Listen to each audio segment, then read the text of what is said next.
a star. They let you do it. You can do anything. Whatever you want. Grab them by the pussy. You can do anything. We need to talk about Kayla Huff and why this case goes beyond the headlines.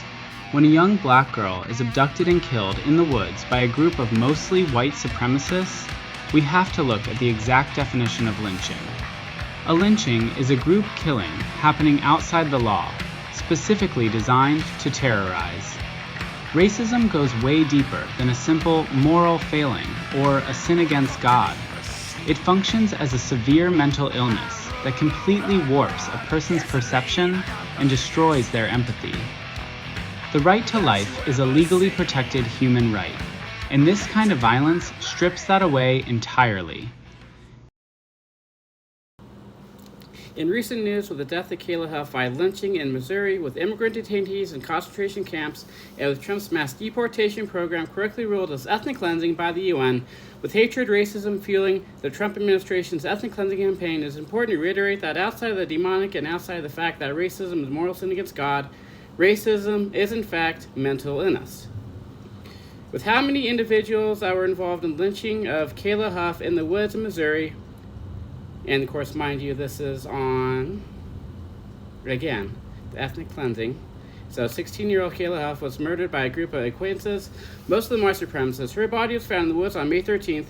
While the police have investigated this modern-day lynching murder of the child and arrested and charged the perpetrators, she certainly isn't the only one. Some days ago, another child, Juliana Nacisa, was found hanging lynched in a tree in a church's parking lot on May 8, 2026. With racism fueling these murders and common-day terrorist attacks in Trump's America in 2026, understanding that racism, while not just being a moral sin against God, open rebellion against God, and the demonic and depraved, why racism is a mental illness.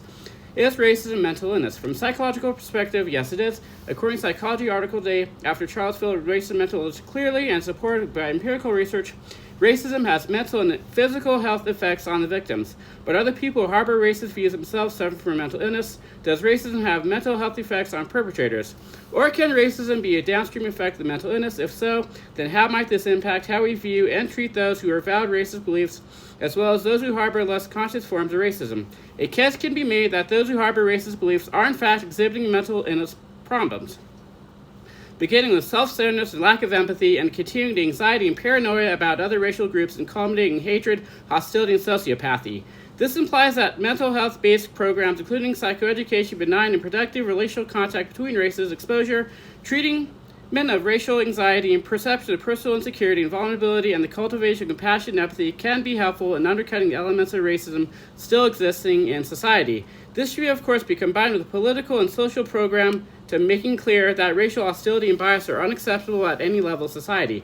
I think that racism can be seen as outgrowth of self-centeredness, which leads to fear, anxiety, and paranoia about the other racial groups, cognitive, emotional difficulties in processing interactions with other races, hostility, hostile actions towards other racial groups, and evaluations of racial groups based on inaccurate assumptions about superiority of one's own racial group. People can develop complex about racism, meaning a set of automatic emotions, thoughts, and behaviors triggered when encountering another racial group, which tend to shout openness, friendliness, and flexibility. In American context, I'm speaking specifically of white supremacy and white majority racism against racial minorities. Self-centeredness is a fundamental delusion causing suffering. From self-centeredness springs greed, hatred, and jealousy, all to protect and defend themselves against others. The racist believes that their group is superior to others and therefore devalues other racial groups. Since racial superiority has been debunked thoroughly in science, belief in racial superiority is factually incorrect. Any differences between races are properly seen as cultural relics. Our differences are primarily to nurture, rooted in profoundly different environments and opportunities individuals can experience. When some individuals feel insecure or threatened, they need to claim superiority and power in order to feel better about themselves, and thus latch on these beliefs of superiority. So racist beliefs can be a response to one's own insecurity and ignorance about other racial groups and our common biological heritage. We have seen some level of insecurity, misunderstanding, anxiety, and sometimes mistrust in other human beings. At some point or another, we all worry about acceptance and belonging, whether another person or group has positive, negative, or neutral intentions towards us.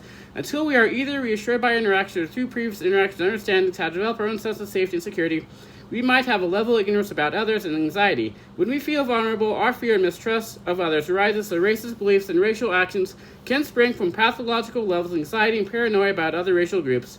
So they could also rebound from perception and rejection by other groups. Self-centeredness results in cognitive, emotional, and racial deficits.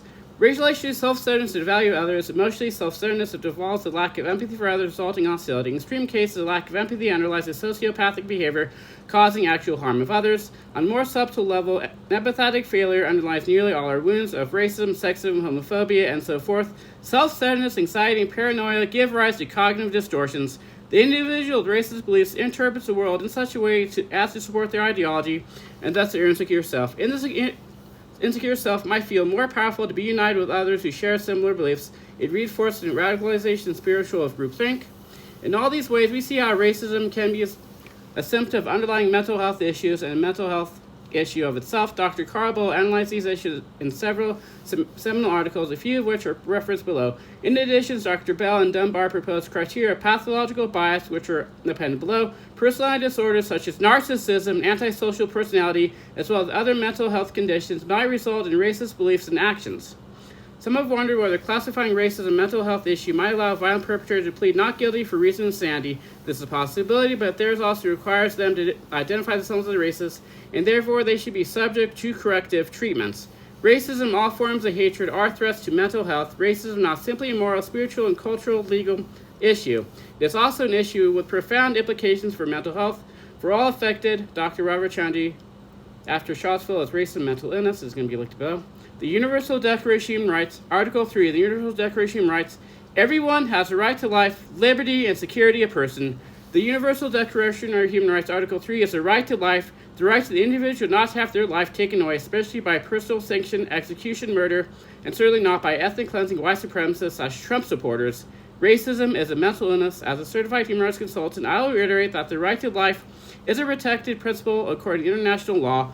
Lynchings, especially by racists, is a clear and fundamental violation of their right to life. Outside of the demonic, the spirit of murder, demonic suggestion, compulsion to kill the human being has targeted, using individuals it dominates to do evil deeds in rebellion against God. When it comes to lynchings, when it comes to racism and Trump's America in general, again, it isn't exactly a new concept. Specifically, if you look through American history concerning hatred, the subsequent lynchings carried out by Christians obeying the Jim Crow laws and preach false doctrines to enforce adherence to their belief in their superiority and racial hierarchy, still playing out to this day. After lynching, coming to Sunday church service is the same type of ancient evil that happened during the Crusades, where crusaders would enter cities and kill the inhabitants of ghettos containing Jews, homosexuals, anyone they hated, all in the name of following Christ. What happened in Nazi Germany, and what's continuing to happen right now in America in 2026, the Nuremberg Laws and final solution to the Jewish question, again, all arises from hatred, separation from God. So many of these are consumed to follow their cultural beliefs. As previously stated, the spiritual corruption of the cultural beliefs, as Father Gabriel Amaral states in no uncertain terms, was the cause of mortal decline. Personally, the minute the Christian consciousness struggles against powers of darkness, St. Paul warned us, for we're not contending against his flesh and blood, but against principalities, against powers, against worldly rules, present darkness, the spiritual hosts, evil, and wicked in places, Ephesians 12. Here's how the Vatican II frames the situation when the order is valued, values its young, the bad and mixed with the good. Individuals and groups pay heed solely in interest, not to those of others. Thus it happens that the world ceases to be a place of true brotherhood. In our own day, the magnified power of humanity threatens to destroy the race itself. For the monumental struggle against the powers of darkness pervades the whole history of man. The battles joins very orders of the world will continue to the last day, as the Lord has attested. Caught in this conflict, man's obligated to wrestle constantly to cling towards the good, nor can he achieve his own integrity without great efforts and the help of God's grace. Again, hatred that is taught to be normal for the civilization, again, is antichrist. Regardless, again, spiritual corruption begins when individuals have the inability to love others. The danger of hatred is that God isn't recognized the other human being, and subsequently, this person, dominated by the spirit of hatred, believes they can eliminate the other human. This is why hatred is an existential threat to human life. So I do not hear the excuse that a person was the product of their time. There are many people in those areas like Dietrich Bonhoeffer who knew what was being done was wrong and truly followed Christ by loving others, especially those their spiritual fallen culture would designate the enemy, who spoke out against and protect the victims of the world's continually contempt, the victims of hatred and wrong. And again, racism is a moral sin against God, and I will have this in the description.